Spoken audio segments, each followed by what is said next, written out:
कर दिए। हेलो दोस्तों, नमस्कार, राम राम। स्वागत है आपका अपने यूट्यूब चैनल साइंस कैफ़े 100 के अंदर। तो हमने कल बात की थी एक महत्वपूर्ण चैप्टर जिसका नाम था एनर्जी, ऊर्जा, और उसको हमने काफ़ी डिटेल से उसकी बात की थी। और आज हम एक नेक्स्ट चैप्टर या नेक्स्ट पॉइंट के साथ हम बात करेंगे जिसका नाम रहेगा गति और गति के नियम। तो हम पढ़ेंगे आज गति, मोशन। तो देखिएगा मोशन क्या होता है। वैसे तो आप सभी जानते हो कि गति क्या होती है। जैसे हम चलते हैं वो भी एक गति है, जैसे कोई सांप रेंगता है वो भी एक गति है, जैसे कोई हेलीकॉप्टर उड़ता है तो वो भी एक गति है, चींटियाँ जो चलती है वो भी गति है। तो इस प्रकार से प्रकृति में जो भी वस्तु अपने स्थान में परिवर्तन ला सकती है तो परिवर्तन जो आता है वही गति है। तो इस प्रकार से हम समझेंगे गति, मोशन।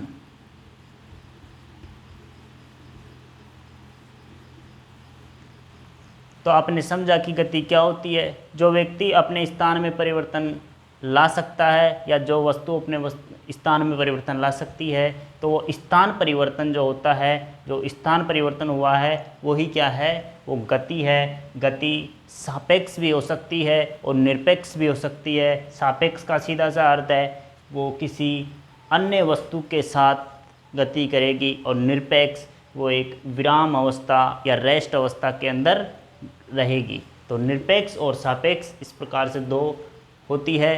तो हम पढ़ेंगे आज गति के टाइप। तो सबसे पहले देखिए गति के प्रकार। गति के प्रकार, टाइप्स ऑफ मोशन।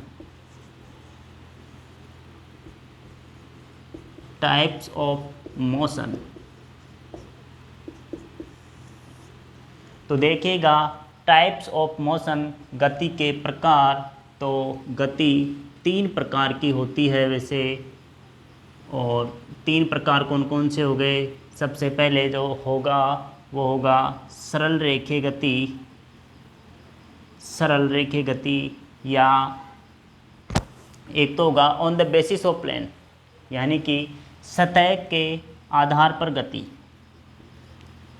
सतह के आधार पर एक होगा, एक जो होगा वो होगा पाथ के आधार पर, पथ के आधार पर गति, पथ के आधार पर। और एक होगा समय के आधार पर या समयांतराल के आधार पर, के आधार पर।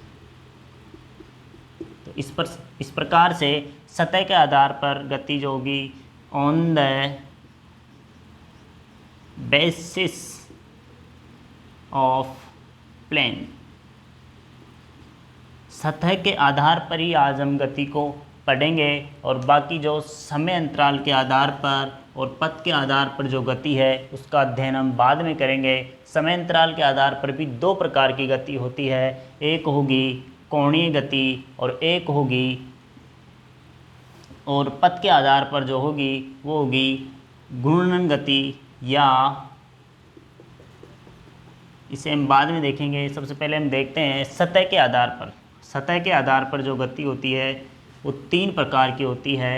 एक होती है 1D या एक विमीय गति, दूसरी होती है 2D या द्विविमीय गति, और एक होता है 3D या त्रिविमीय गति। 1D एक विमीय गति, एक विमीय गति। 2D द्विविमीय गति,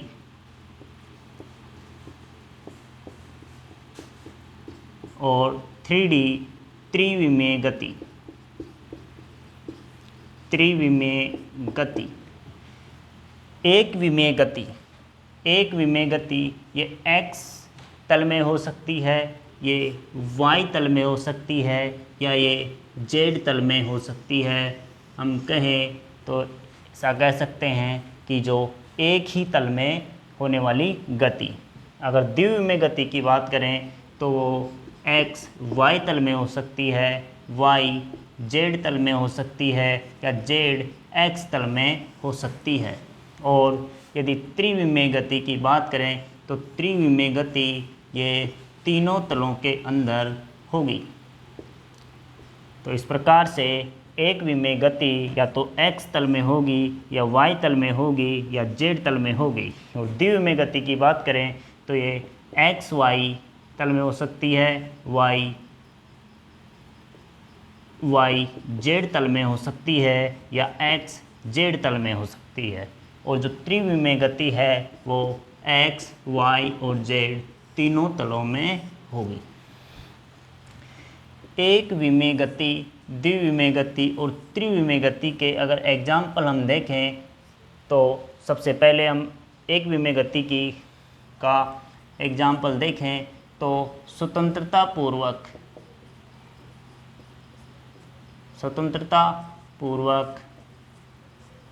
नीचे की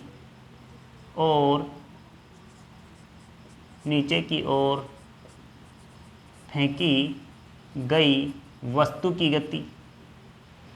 दूसरा, इंजन में पिस्टन की गति, माला में पिरोए गए मोतियों की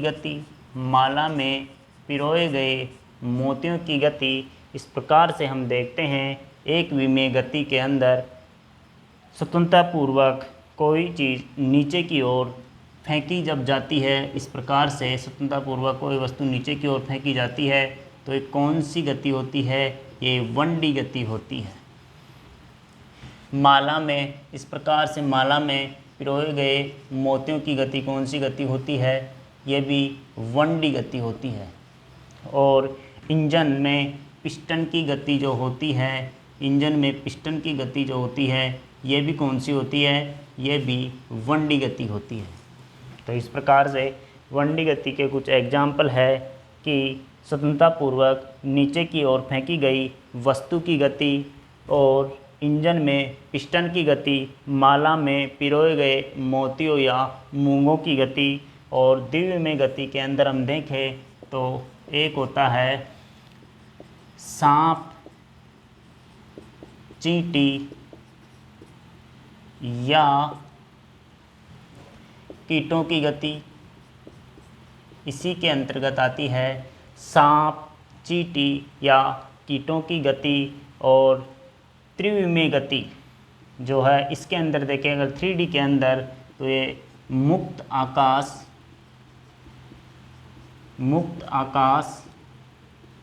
में गति, मुक्त आकाश में गति या अंतरिक्ष में गति हम कह सकते हैं। जैसे पक्षियों की गति,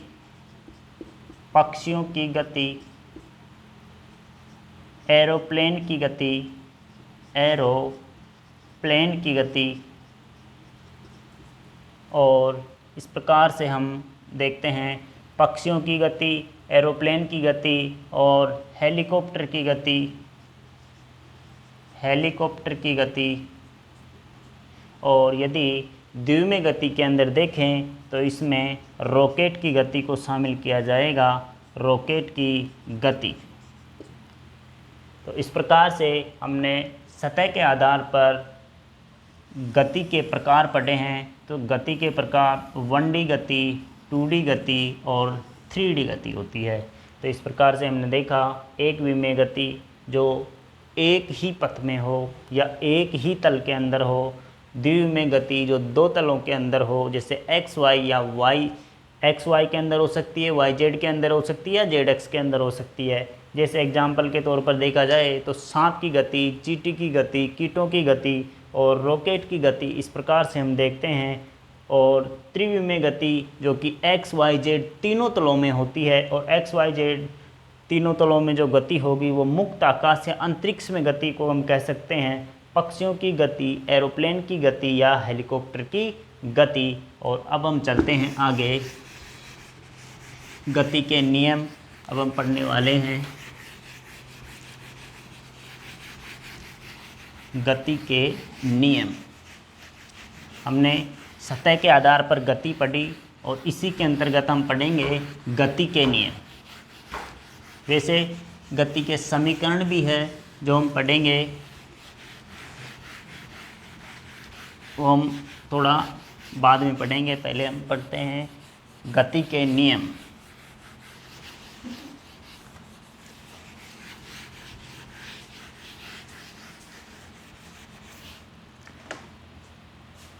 देखिए गति के नियम।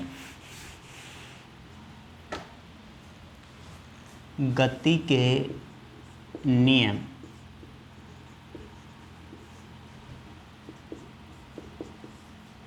लॉ ऑफ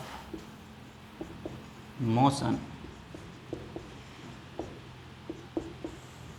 सबसे पहले तो आपको ये ध्यान रखना है कि गति के नियम किसके द्वारा दिए गए। तो गति के नियम न्यूटन के द्वारा दिए गए। कब दिए गए? 1686-87 ईस्वी के अंदर दिए गए थे। इस कारण गति के नियम को जो है, गति के जो नियम हैं उनको न्यूटन की गति के नियम भी कहते हैं। तो गति के नियम किसके द्वारा दिए गए? तो ये दिए गए न्यूटन के द्वारा। कब दिए गए? 1686-87 ईस्वी के अंदर दिए गए थे। इस कारण जो गति के नियम है इनको न्यूटन की गति के नियम भी कहते हैं। न्यूटन की गति के नियम भी कहते हैं। और न्यूटन ने अपनी बुक जिसका नाम है प्रिंसिपिया, न्यूटन की एक बुक जिसका नाम है प्रिंसिपिया,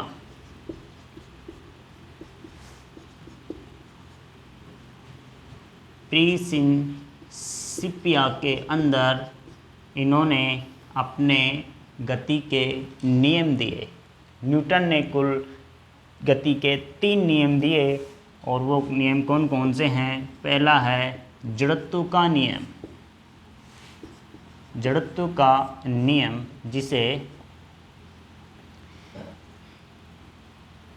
का नियम जिसे हम लॉ ऑफ इनर्शिया कहते हैं। लॉ ऑफ इनर्शिया कहते हैं। दूसरा नियम कौन सा है? दूसरा नियम जिसे बल का नियम भी कहते हैं। क्या इसे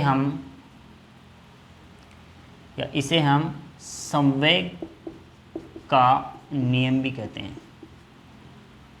संवेग का नियम, बल या संवेग का नियम, इसी के द्वारा हम क्या देते हैं? बल का न्यूमेरिकल मान इसी के द्वारा दिया जाता है, दूसरे नियम के द्वारा। और पहले नियम के द्वारा बल की परिभाषा दी गई थी और दूसरे नियम के द्वारा बल का जो न्यूमेरिक मान है वो दिया गया था। और जो गति का तीसरा नियम है वो है क्रिया प्रतिक्रिया का नियम। क्रिया प्रतिक्रिया का नियम, law of action reaction. Law of action reaction. तो इस प्रकार से हम सबसे पहले पढ़ेंगे जड़त्व का नियम। सबसे पहले हम पढ़ेंगे जड़त्व का नियम, उसके बाद हम पढ़ेंगे दूसरा नियम जिसे गति का दूसरा नियम, और फिर पढ़ेंगे हम गति का तीसरा नियम। 10 मिनट पर होगी। तो सबसे पहले हम देखते हैं जड़त्व का नियम। Law of inertia. Law of inertia हम पढ़ने वाले हैं। तो सबसे पहले आपको एक शब्द यहाँ से परेशान करेगा, वो है जड़त्व। तो हम सबसे पहले इसी को देखते हैं, जड़त्व को, कि जड़त्व ये क्या फंडा है? इनर्शिया। वैसे मैं जड़त्व का अगर सीधा सा आपको मतलब बताऊं तो इसका सीधा सा मतलब है विरोध करना, विरोध करना अपनी स्थिति परिवर्तन का। तो सीधा सा मतलब याद रखना है आपको, जड़त्व का विरोध करना। यदि बात करें जड़त्व ये शब्द किसने दिया, तो ये जड़त्व शब्द है वो गैलीलियो ने दिया था, गैलीलियो ने दिया था ये शब्द। और यदि जड़त्व की बात करें, जड़त्व का नियम, तो आपको यहाँ से सीधा सा मतलब ध्यान रखना है कि अपनी स्थिति परिवर्तन का विरोध करना ही क्या कहलाता है, जड़त्व कहलाता है। तो हम पढ़ेंगे अब जड़त्व का नियम। जड़त्व का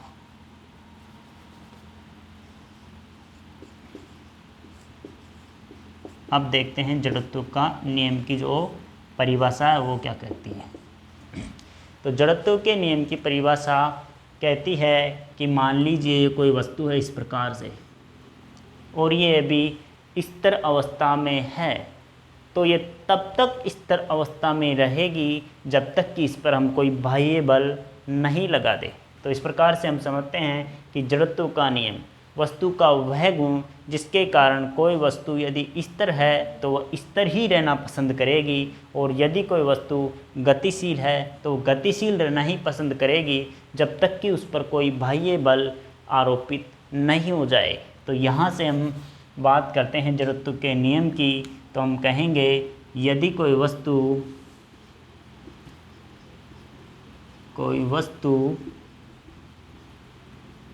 स्थिर है तो वह स्थिर ही रहेगी, स्थिर ही रहेगी, और यदि वस्तु गतिशील है तो वह गतिशील ही रहेगी,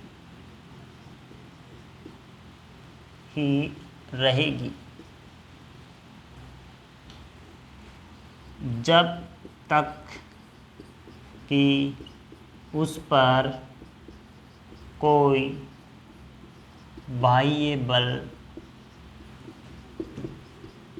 कार्य न करे।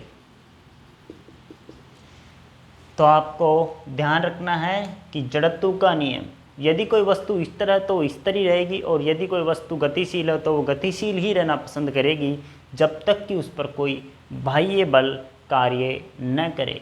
तो यही क्या नियम है, जड़त्व का नियम है। और यदि हम इसके एग्जाम्पल की बात करें तो इसके एग्जाम्पल काफ़ी मोस्ट हैं और वो आपको याद रखने होंगे, और कई बार एग्जाम में पूछ लिया गया है जड़त्व के नियम से इसके एग्जाम्पल। तो मान लीजिए कोई बस है इस प्रकार से, ये एक बस है इस प्रकार से कोई बस है, और यहाँ पर इसमें सवारी बैठी हुई है। बस तेज़ गति में है, और तेज़ गति में जब मान लीजिए कोई अचानक इस पे आगे कोई रुकावट आ जाए, बाधा आ जाए, तो ड्राइवर को क्या लगाने पड़ेंगे, ब्रेक। जैसे ही ड्राइवर ब्रेक लगाता है तो ये जो व्यक्ति है बस में बैठे हुए, ये क्या करते हैं, ये आगे की ओर झुक जाते हैं। तो बस में बैठे व्यक्तियों का अचानक ब्रेक लगाने पर आगे की ओर झुकना, बस में बैठे लोगों का अचानक ब्रेक लगाने पर आगे की ओर झुकना।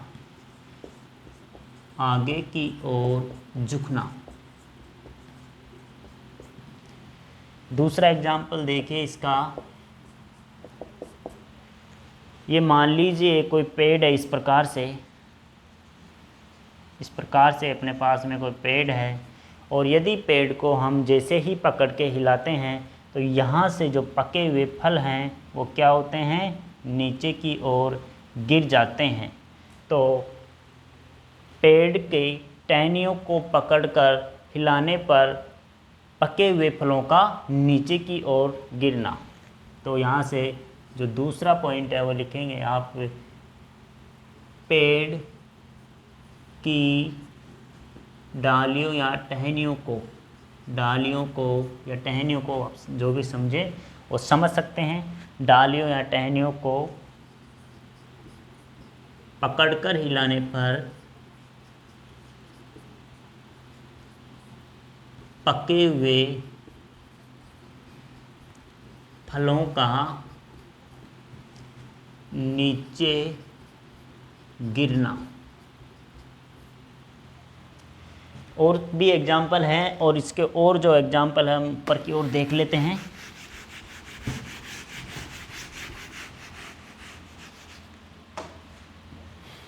और तीसरा जो एग्जाम्पल, इसका 4-5 एग्जाम्पल है लगभग इसके।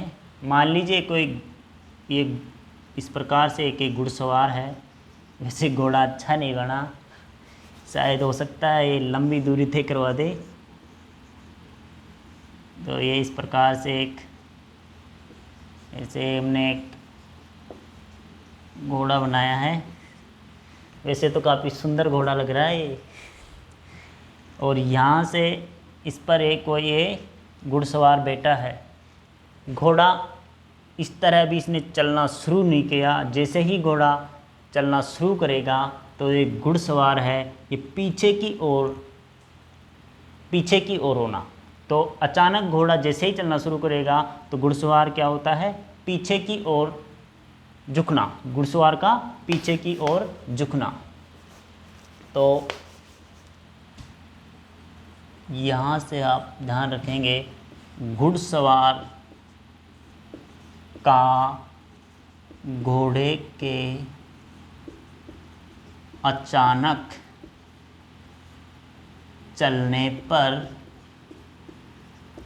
चलने पर पीछे की ओर झुकना। तो ये 3 एग्जाम्पल हो गए। और चौथा एग्जाम्पल आप देखेंगे। चौथा एग्जाम्पल, मान लीजिए एक कंबल है कोई इस प्रकार से, एक कंबल है और यहाँ पर ये धूल के कण लगे हुए हैं इस पर। जैसे ही हम इस कंबल को झटके से कंबल को हम झाड़ेंगे, जैसे ही कंबल में हम झटका लगाएंगे झाड़ने के लिए, तो ये धूल के कण इस कंबल से अलग हो जाते हैं। तो कंबल को झटकने पर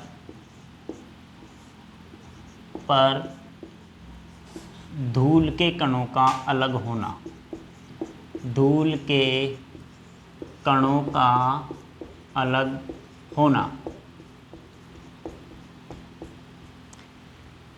तो कंबल को झटकने पर धूल के कणों का अलग होना। और जो 5वां एग्जाम्पल है वो इस प्रकार से है।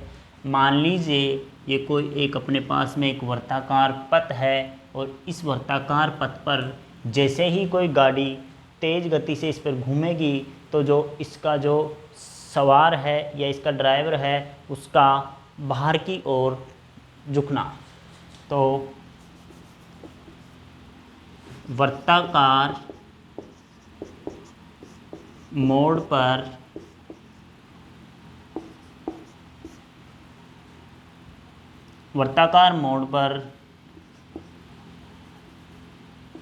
गाड़ी घुमाने पर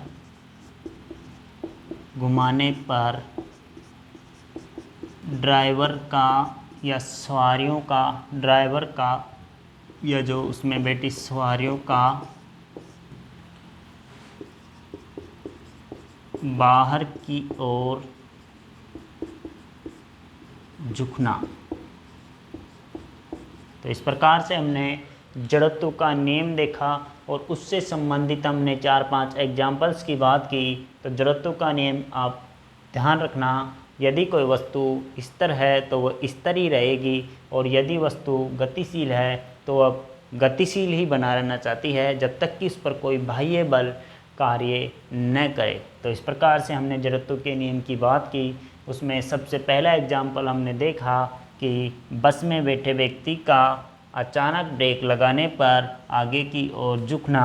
दूसरा देखा हमने पेड़ की डालियों को हिलाने पर पके हुए फलों का नीचे गिरना। घुड़सवार का घोड़े के अचानक चलने पर पीछे की ओर झुकना। कंबल के झटकने पर धूल के कणों का अलग होना। वृत्ताकार मोड़ पर गाड़ी घुमाने पर ड्राइवर का बाहर की ओर झुकना। तो इस प्रकार से हमने जड़त्व के नियम की बात की है। और हम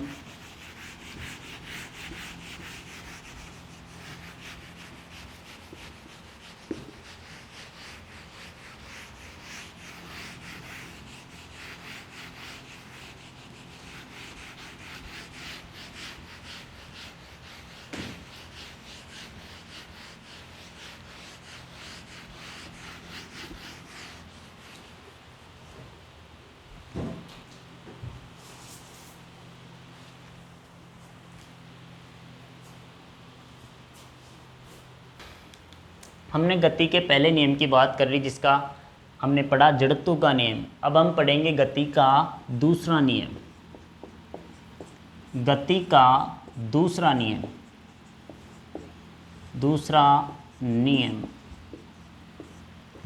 और इस गति के दूसरे नियम से हम क्या क्या डिफाइन करते हैं, इसे ही हम बल या संवेग का नियम भी कहते हैं। बल या संवेग का नियम भी इसे कहा जाता है।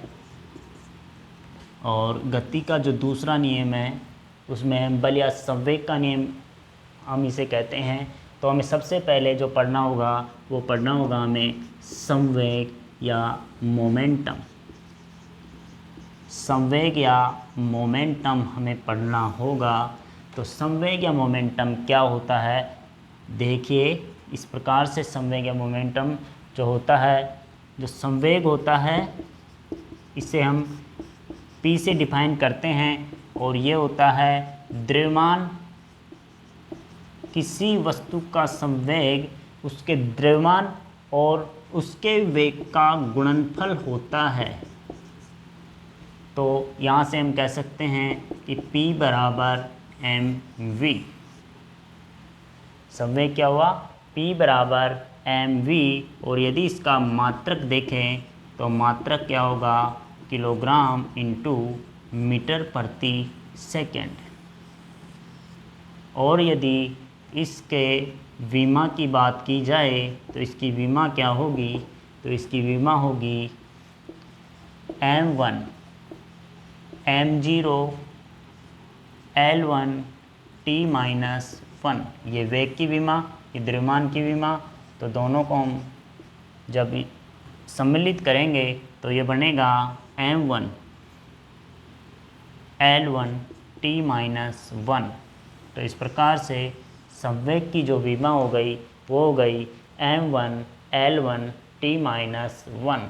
और संवेग क्या होता है, संवेग होता है किसी वस्तु के द्रव्यमान व वेग का गुणनफल ही क्या होता है, संवेग होता है। और संवेग एक सदिश राशि है। संवेग कैसी राशि है, संवेग एक सदिश राशि है, वेक्टर क्वांटिटी है, वेक्टर क्वांटिटी है।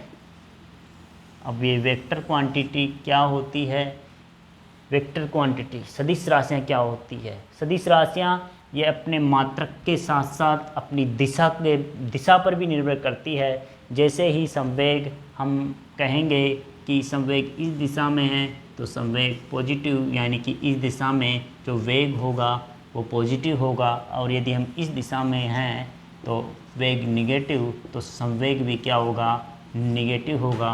तो इस प्रकार से हम कहेंगे कि संवेग क्या है, एक सदिश राशि है, क्योंकि ये अपने मात्रक व परिणाम, अपने परिणाम के साथ साथ दिशा पर भी निर्भर करता है।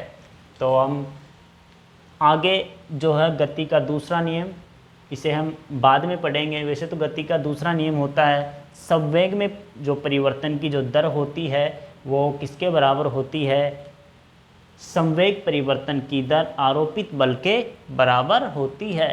तो इस प्रकार से कल हम बात करेंगे जो संवेग परिवर्तन की जो दर होती है वो किसके बराबर होती है? वो होती है आरोपित बल के बराबर। यही गति का दूसरा नियम होता है, इसे हम कल पढ़ेंगे और यहाँ से हम डिफाइन करेंगे कि F बराबर ma होता है। तो ये भी हम कल वाली क्लास में देखेंगे। तो आज वाली क्लास को हम यहीं पर रोकते हैं, और यदि आपको कोई चीज़ें समझ में नहीं आए या आपको कन्फ्यूज़न हो तो आप हमें कमेंट बॉक्स में कमेंट करके ज़रूर बताइएगा, ताकि हम उसमें सुधार कर सकें। और एक्चुअली ज़्यादा मुझे एक्सपीरियंस नहीं होने की वजह से थोड़ा सा हो सकता है कुछ मैं गलत शब्द बोल जाऊं या गलत कोई शब्द लिखने में आ जाए, तो प्लीज़ मुझे क्षमा कर देना। इसके लिए मैं आपसे क्षमा प्रार्थी रहूँगा। और आप ज़्यादा से ज़्यादा चैनल को सब्सक्राइब कीजिए ताकि हमें भी मोटिवेशन मिलता रहे। Thank you. मिलते हैं नेक्स्ट क्लास में।